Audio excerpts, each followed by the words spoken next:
Brother, यहाँ पे हमारा माइक खराब हो गया और पब्लिक मीटिंग करना मुश्किल है। जी बिल्कुल ठीक बात है। तो मैंने सोचा कि हम थोड़ा यूपी के बारे में बातचीत कर लें और आप अपना पर्सपेक्टिव हमें बताइए, हम आपको अपना पर्सपेक्टिव बताते हैं, थोड़ी डिस्कशन करते हैं। ठीक बात है, ठीक बात है।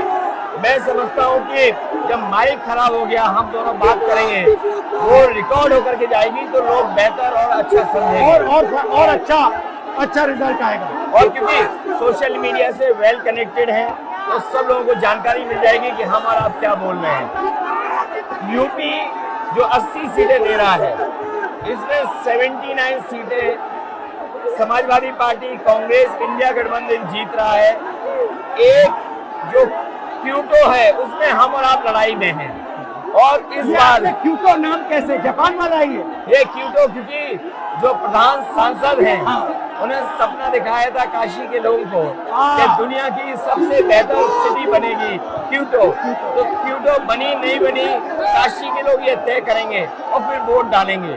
तो इस बार मन मर्जी नहीं चलनी है, मन की बात नहीं चलेगी, हमारे आपकी बात और 140 करोड़ लोगों की बात और संविधान की बात होगी। और आपने देखा, हम सब ने देखा कि यूपी को नरेंद्र मोदी जी ने बेरोजगारी का सेंटर बना दिया और इतनी बेरोजगारी की है।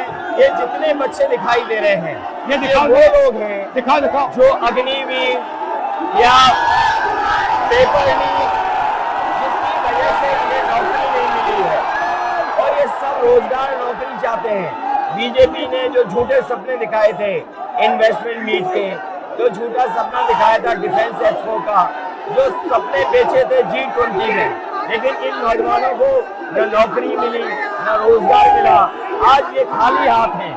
तो इसलिए हमें और आप मिल के, जो आपने कहा, जो इंडिया गठबंधन कह रहा है कि 30 लाख बच्चों को नौकरी दी जाएगी, उस दिशा में हम लोग काम करेंगे। और पहली नौकरी पक्की स्कीम, जिसके माध्यम से हर ग्रेजुएट को नौकरी का अधिकार, बेहतरीन ट्रेनिंग और बैंक अकाउंट में 1 लाख रुपए साल के। आपने नोट किया कि मोदी जी खटाखट बोलने शुरू कर दिए। ये आपके खटाखट के बाद वो रटारट खटाखट कर रहे हैं। अच्छा, आप एक बात बताइए, मुझे क्यूरियोसिटी है, थोड़ा आप अपने पापा के बारे में मुझे बताइए जी। मुलायम सिंह यादव जी के बारे में बताइए। आपने उनसे क्या सीखा? नेताजी और उनके साथ के लोग बिल्कुल जमीनी राजनीति करते रहे। हालांकि नेताजी कुश्ती, पहलवान और गांव के थे। करते हो कुश्ती? नहीं, मैं कुश्ती नहीं कर पाया जीवन में, क्योंकि मैं मिलिट्री स्कूल में चला गया तो कुश्ती नहीं कर पाया।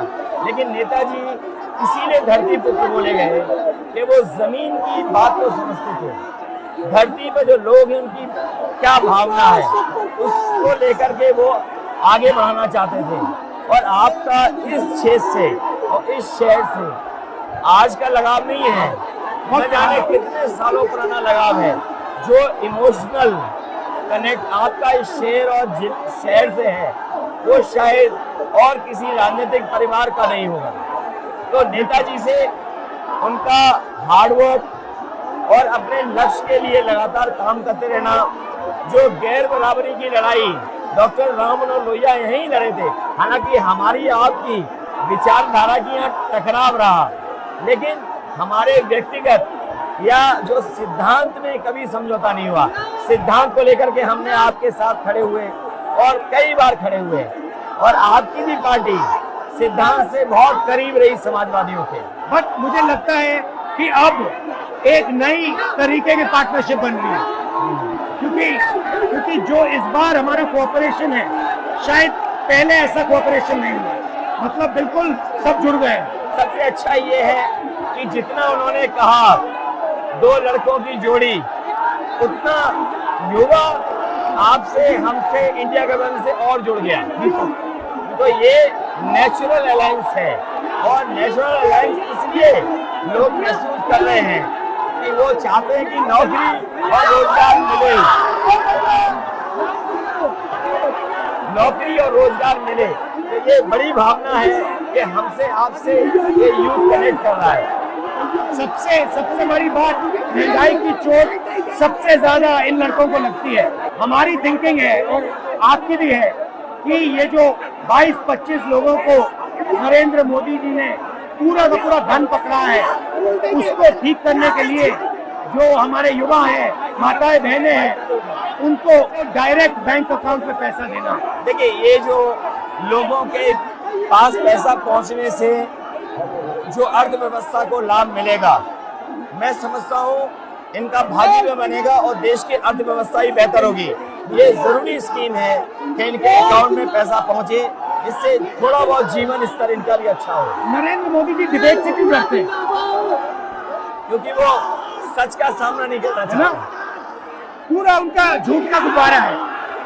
वो बीजेपी और बीजेपी के लोग मन मर्जी से चलते हैं, अपनी मर्जी से चलते हैं और उनको लगता है कि डिस्कशन की कोई जरूरत नहीं है क्योंकि वो सब कुछ जानते हैं। डेमोक्रेसी में जितना डिस्कशन होगा, जितने विचार एक दूसरे को हम सुनेंगे और एक दूसरे पे भरोसा करेंगे, उतना हमारा लोकतंत्र मजबूत होगा। ये बीजेपी के लोगों ने न केवल हमारी जान को खतरा पैदा किया है, बल्कि लोकतंत्र को भी और संविधान को भी खतरा पैदा कर रहे हैं। और इसका नतीजा दिख रहा है कि चाइना हमारी जमीन के अंदर आ रहा है, आ गया। ये बेरोजगारी बढ़ती जा रही है, जो प्रोडक्शन होता है वो नहीं हो रहा है, और पूरा का पूरा एक्सटॉर्शन, ईडी, सीबीआई, ये लोग मतलब एक्सटॉर्ट कर रहे हैं। कई बार सुनने को मिल रहा है और सरकार स्वीकार नहीं कर रही है, लद्दाख की हमारी सीमाएं सुरक्षित हो गई, और अरुणाचल के आसपास या सीमा जो चीन से छू रही है वो बहुत असुरक्षित है। तो चीन से जहां हमारा सीमाओं का खतरा है, वहीं चीन से हमारे बाजार को भी खतरा है। तो कहीं ना कहीं हम लोगों को अपनी मैन्युफैक्चरिंग इकोनॉमी और मैन्युफैक्चरिंग इकोनॉमी को बढ़ावा देना पड़ेगा। और ये जो स्कीम्स है, पहली नौकरी पक्की और महालक्ष्मी, ये मैन्युफैक्चरिंग सिस्टम को, इकोनॉमिक सिस्टम को जंप स्टार्ट करने के तरीके हैं। ये बहुत अच्छा जंप स्टार्ट होगा। इसको अगर फोकस होकर के आईआईटी, पॉलिटेक्निक, इंजीनियरिंग कॉलेजेस को, इन सबको इकोसिस्टम में ला करके, मैं समझता हूँ युवा नौजवानों को अच्छी नौकरी और रोजगार मिल पाएगा। और हमारा लक्ष्य है कि सब, हर जात को भागीदारी मिले, स्पेस मिले, हर इंस्टीट्यूशन में, बिजनेस में, एजुकेशन के सिस्टम में।